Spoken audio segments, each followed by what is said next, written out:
Dengan ini saya memohon kebesaran hati Bapak Prabowo Subianto, Bapak Gibran, Bapak Sugiono. Mohon kebesaran hati Bapak untuk membantu mengakhiri kontrak saya tersebut dan dikembalikan hak kewarganegaraan saya untuk kembali ke Indonesia. Satria Arta Kumbara, ex-prajurit marinir TNI AD yang kini bergabung dengan militer Rusia, menyampaikan video permohonan pulang ke Indonesia dan meminta bantuan langsung kepada Presiden Prabowo, Wapres Gibran, dan Menlu Sugiono.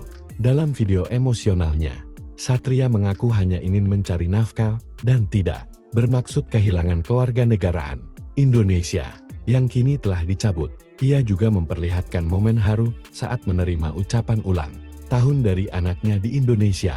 Menanggapi hal ini, TNI AD menolak ikut campur, menegaskan Satria sudah dipecat tidak hormat akibat kasus disersi sejak tahun 2022 dan divonis penjara 1 tahun oleh pengadilan militer. Kementerian Luar Negeri mengonfirmasi bahwa Satria masuk Rusia secara ilegal, tanpa catatan resmi kedatangan. Kemenlu terus berkoordinasi dengan KBRI Moskow terkait status dan permintaan kepulangannya. Satria sebelumnya viral karena tampil dalam seragam militer.